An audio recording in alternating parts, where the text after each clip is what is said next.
Yes! As a new or returning player, one of your most commonly asked questions will be about which weapons are good, which weapons are the best, or if any of the weapons in your collection are any good. I put together a list of some of, if not all of the most reliable exotic weapons in the game, known best for laying the smackdown on the various bosses in the game. Things here be split up into 3 parts. The first part would be the best weapons to grab from the Monuments of Lost Light.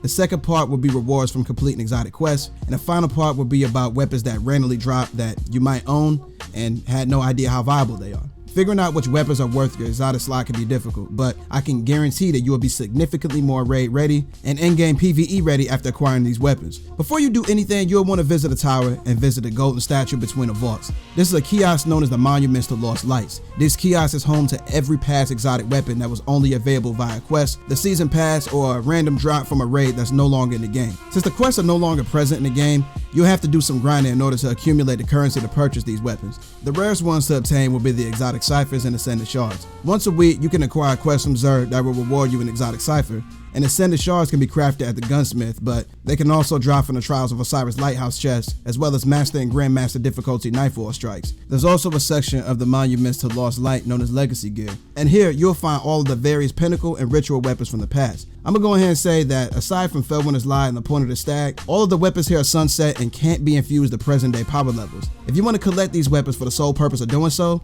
have at it, but I don't suggest burning your hard-earned materials on any of these weapons until you collect the exotic weapons I'm recommending first. Alright, first up, let's take a look at the Eriana's Vow. Eriana's Vow was the exotic weapon from Season 8 Season Pass. This sniper rifle hand cannon hybrid takes special ammo and is also one of the few exotic weapons in the game with an anti-champion mod built into its exotic perk. Eriana's Vow makes short work of barrier champions, and this was my most used weapon in the Grandmaster Nightfalls back in Season 10. And this is most of the reason why I would recommend using Eriana's Vow in the first place. Since Eriana's Vow is classified as a hand cannon, you'll come to find out that ammo for it is plentiful if you'll quit hand cannon ammo finder and hand cannon scavenger mods.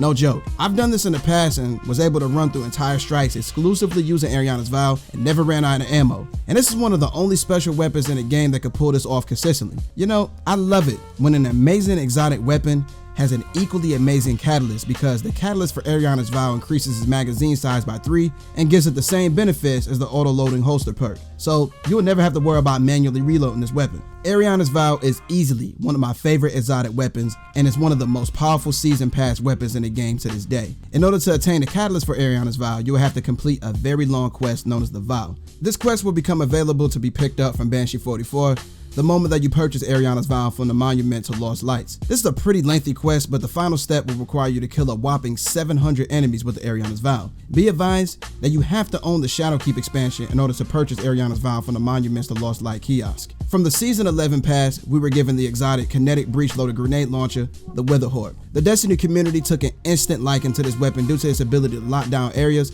as well as its similarity to the heavy exotic grenade launcher Anarchy. So much to the point where Witherhoard was always referred to as the mini Anarchy. Witherhoard's exotic perk, Primeval's Torment, leaves blights on the ground that inflict damage over time to enemies within its confines. Its other perk, Break the Bank, inflicts damage over time to a single enemy hit by a direct impact of Witherhoard's projectile, and when the enemy dies, it leaves a blight behind on the ground. Witherhoard performed amazingly in the season it released then, but as far as I'm concerned, it became incredibly popular in Season 14 with the introduction of the Unstoppable Grenade Launcher and Breach and Clear seasonal mods. Its catalyst maxes out its handling stat and grants it the auto-loading holster perk similar to Eriana's Vow, but I've come to find out that the auto-reloading capability of Witherhoard's catalyst is a lot more useful because breech-loaded grenade launchers reload slowly and only have 1 round in the magazine without Ambitious Assassin. Witherhoard's catalyst is obtained via a quest known as the Bank Job, obtained from the gunsmith. This quest will become available the moment that you purchase Witherhoard from the Monument to Lost Lights, and it's pretty lengthy as well, but the final step will require you to kill 400 enemies with the Witherhoard. Next up, let's take a look at the exotic kinetic sniper rifle known as Izanagi's Burden. This weapon was the apex predator of the PvE meta during Season 8 because of how effortlessly it destroyed bosses back then. I would say that this is one of the most deserving weapons to have had the status that it formerly had, because back when it first released in Season 5, Lunafaction Boost provided auto-reloading capabilities and completely trivialized all boss encounters back then. Izanagi's Burden's Hone Edge perk enables you to hold the reload button to combine every round in its 4-round magazine into a single super bullet. And since this perk receives 0 benefit from auto-reloading capabilities, Izanagi's Burden saw little to no use back then. But the moment that the Lunafaction boost received a nerf, it was impossible to go into a raid without seeing Izanagi's Burden. However, sometime later, Bungie rolled out a nerf to sniper rifles in PvE. At the same time, the Izanagi's received a targeted nerf, and for the most part, its usage in raids decreased. You can still get away with using it against raid bosses, but I would say that it performs best in Grandmaster Nightfalls. One shot from a ×4 honed edge takes a huge bite out of a champion's HP meter, especially if its damage is increased by a buff or debuff. If you have the catalyst for this weapon, you will find that the honed edge ×4 deals 20% extra damage. Izanagi's catalyst has a chance of dropping from completing matches of Crucible, Gambit, and Strikes, and will task you to kill 500 enemies in order to complete it. I feel that it's only right for me to share some light on a Destiny 1 OG exotic weapon. Sleeper Simulant was one of the most popular boss busting exotic weapons in Destiny 1 ever since its introduction in the Year 2 Taken King expansion. This weapon fires a single beam of solar energy that can over-penetrate targets and ricochet off of hard surfaces. It maintained its spot in the PvE meta from the point in time it was introduced all the way into the end of Destiny 1. It made its return to Destiny 2 during the Season 3 Warmind DLC, where it continued to wreak havoc. Things got even better for Sleeper Simulant when the Year 2 Forsaken expansion kicked off, because this was the most used weapon in Gambit for invasions. And to no surprise at all, this led to Sleeper receiving a nerf, and you probably know how that goes. Whenever something is nerfed in the Destiny games, it either drops in usage or is never used again, and unfortunately for the Sleeper, its fate ended up being the latter. However, during Season 14, linear fusion rifles received a buff, and Sleeper itself received a targeted buff, providing it with a spot in the PvE meta again. Sleeper's catalyst is a possible random drop from Nightfall strikes. In order to complete the catalyst, you'll have to kill 300 enemies, and after that, Sleeper's ammo reserves will increase, and its charge time will drop from 1024 to 774. So I would suggest getting this taken care of as quickly as possible, because the charge time difference is literally day and night. Sleeper Simulant has always been one of the most enjoyable exotic heavy weapons I've ever used, so it's good to know that it'll be able to battle with the best of them again. Number 5 is another Destiny 1 OG. Whisper of the Worm is the third iteration of a weapon that was known as the Black Hammer in Destiny 1. The Black Hammer was a solar damage legendary sniper rifle from the Crota's End Raid, and the moment that word got around the Destiny community and this weapon was incredibly powerful, it became one of the most reliable DPS weapons in the game at the time. Its signature perk White Nail enabled it to replenish ammo from hammer space after landing 3 consecutive crits.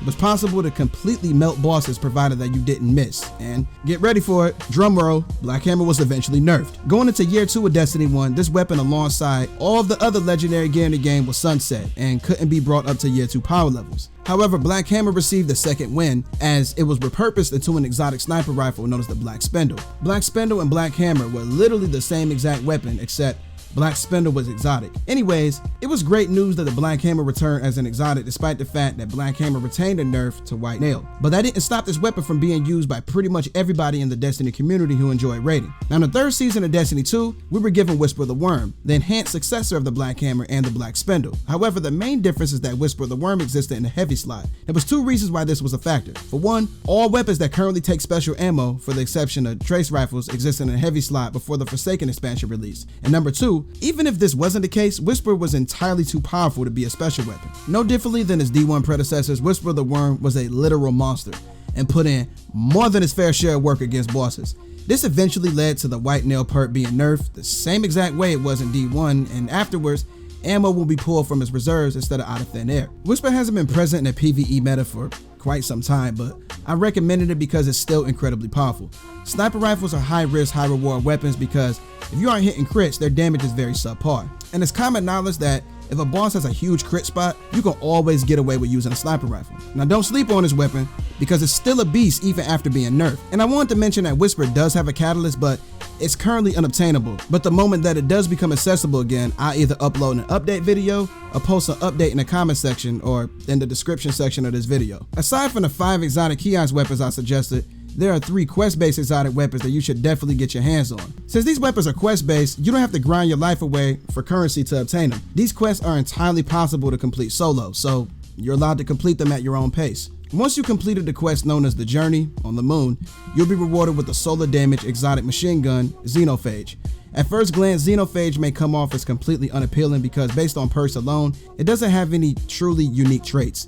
Rangefinder is a passive perk, so there's that, and its exotic perk, Pyrotoxic Rounds, is basically a better version of the explosive payload perk. The only difference is that Xenophage fires explosions only, and explosions aren't capable of dealing precision damage, so without a debuff, Xenophage will always hit for white numbers. However, you'll be surprised to know that this is one of the most reliable DPS weapons in the game. Xenophage may not be able to crit, but no matter where you shoot the opponent, it deals the same damage all the time. And since explosive rounds are unaffected by damage drop off, you can be in Canada and your opponent can be somewhere in Australia and you would still hit them. Xenophage has a very small skill ceiling, and due to the removal of worrying about hitting a boss's crit spot, since it's completely incapable of dealing precision damage, I would say that any and everybody would enjoy using this weapon for that reason alone. After completing the Shadowkeep campaign, then completing 3 Moon Lost sectors, and handing in the Lunar Spelunker bounty, followed by a fairly lengthy quest on the moon, the pot of gold at the end of the rainbow would be the exotic void damage rocket launcher known as Deathbringer. Admittedly, Deathbringer has never been all the rage in PvE, mostly because rocket launchers as a whole have never really had much relevancy in the PvE meta, which is odd because in D1, rocket launchers were one of, if not some of the best weapons to use against bosses. However, Deathbringer isn't a conventional rocket launcher that fires propelled munitions. Its Dark Deliverance perk states that it fires remotely detonated projectiles that are drop void orbs on combatants, and its Dark Descent perk states that the further the void orbs fall, the more powerful of a detonation they cause. This weapon takes an entirely different route that a conventional rocket launcher would take, because instead of firing your weapon directly at opponents, Deathbringer requires you to fire its volley over the opponent's head and rain on them. In Season 14, Deathbringer was given a catalyst that enables the void orbs to reach their full damage potential from a lower descent, meaning that you don't have to release the void orb volley that far above the opponent anymore. So yeah, Deathbringer's catalyst doesn't increase its damage dealt, but it does speed up the process of each volley damaging a target, which is an overall increase of damage per second instead. I found out that Deathbringer is an incredibly fun weapon to use solely due to how different it behaves in comparison to other rocket launchers. In order to attain the catalyst, all you gotta do is complete strikes, matches of Crucible and Gambit, and you'll eventually attain it as a random drop. You have to kill 400 enemies with Deathbringer in order to complete his catalyst. If you thought the swords were fun to use before, you will love them even more after using the Lament. All you gotta do is complete the quest known as Lost Lament from Banshee 44, and its solar damage exotic sword will be the reward. Like Eriana's Vow, the Lament has anti-barrier integrated into its intrinsic perk, and it literally makes mincemeat out of barrier champions. There's a lot going on with the Lament's exotic perk known as Banshee's Wail, so I have to break everything down. The button mapping of your controller or keyboard may be different than mine, but I play on Xbox, so the button I use to rev the blade is the left bumper. Once the blade is revved, you'll see the Banshee's Wail notification on the left side of the screen, and your sword energy will slowly decrease. You have the option between rapid sword slashing for light attacks and a powerful overhead sword slam for a heavy attack, but rapid light attacks will deal some amazing damage and build extra stacks of Banshee's Wail, up to 9. As you damage opponents while your sword is revved, your sword energy will deplete rapidly, and without sword energy, you won't be able to rev the blade at all. Be advised that this weapon's shield piercing capability is only possible if you rev the blade first. Regular, unrevved sword strikes won't do anything against barrier champions. This weapon is the go-to option against Atrax 1, Fallen Exo, the first boss of the Deepstone crit raid, and in my experience, it only takes 3 light attacks and a single heavy attack to deal the most adequate damage against Atrax 1. And yeah, an entire fire team of Lament users makes this entire boss encounter a breeze. I want to shed some light on 2 weapons that drop randomly in the game. If you want to make acquisition of these weapons easier, you can visit Xur every Friday and pay 97 legendary shards for an exotic engram, as well as purchasing whatever exotic wares he's currently selling. This exotic engram has a one-time purchase limit per account per week, but if you have an exotic cipher, you can purchase Xur's exotic engram a second time in the same week. All exotic weapons drop one time and one time only, and after you attain all randomly dropped exotic weapons, you will always get exotic armor for your exotic drops. I recommended buying the exotic engram twice a week, as well as everything Xur sells every week, to narrow down the exotic loot pool and increase the likelihood of you obtaining exotics that you're looking for. You might even get lucky and the weapon that Xur sells for the week is the exact one you're looking for. The Prospector has been around since Vanilla Destiny 2, and as a weapon that's been here since the very beginning of the game's life cycle, it definitely has seen some things. The Prospector has always been special because to this day, it's the only fully automatic grenade launch in the game, and it's the only 165 RPM grenade launch in the game, meaning that it's in its own exclusive archetype. The Prospector's exotic perk is known as Excavation, and it states that grenades stick to surfaces and set targets on fire. And when you release the fire button, all live grenades explode at the same time. Luckily, the Prospector does have a catalyst. With it, the Prospector gains an extra 40 points to its blast radius and more ammo reserves. It can be found randomly by completing any strike activity. Kill 500 enemies with the Prospector in order to complete its catalyst. I probably scoured through the entire exotic weapon collection screen for the better half of 2 hours before I finally came to a decision. Aside from the Prospector, the other exotic weapon attained from random drops that I would recommend using is the exotic art damage bow, Trinity Ghoul. Its main perk is known as Lightning Rod, and it states that precision kills grant the next shot lightning chaining capabilities. This means that it's entirely possible to fire an arrow at a wall or the ground and inflict any enemy close to it. this perk will only proc if you defeat an enemy with a precision final blow, but with the Catalyst, this perk will proc from any art damage kill. I emphasize the word any because the source of the art damage that you use to defeat enemies doesn't matter because this perk will always proc. And if you need me to emphasize more, you could kill an enemy with a grenade, melee, super, or any other weapon, provided that the damage dealt was arc, the perk will always proc. Admittedly, Trinity Ghoul never had any true viability until its Catalyst came out, and if it didn't have a Catalyst, I wouldn't personally recommend using it because relying on headshot kills the proc as perk can be a bit tedious. But since this Catalyst has such a high drop rate and or you're pretty much guaranteed to get it, I would say the Trinity Ghoul is an easy choice. The Catalyst for this weapon drops from any Crucible, Strike, or Gambit activity completion. And I also want to mention that this weapon is solely used for ad clear, not boss DPS. Its lightning chaining capabilities will provide you with some of the best ad clear potential in the game, so don't sleep on it. Well everybody, that does it for this one. I hope that you found this video useful. Having the right exotic weapons will make a huge difference in regard to how effective you are at dealing damage to bosses, for example. The exotic weapons that I suggested are just as powerful as they are unique, and I'm confident you'll enjoy using them as much as I have. Now that you know all of this, you're officially one step closer to become raid ready without raiding. But yeah, if you made it to the end of this video and enjoyed what you watch, do me a favor and thumb right to that like button until it turns blue. And if you're new to my neck of the woods, go ahead and subscribe to the channel and click that bell icon so you don't ever miss a video of the most elite gaming content. But with that being stated, 1LHD is over and out. Y'all take it easy. Can redeem you and me. Don't you wanna feel something? And oh, I miss loving you, but I need to live my own too. I wanna feel it all brand new. I found a little something from Miss Angelou. Take the good and hold it near to you, and let go of all the burdens you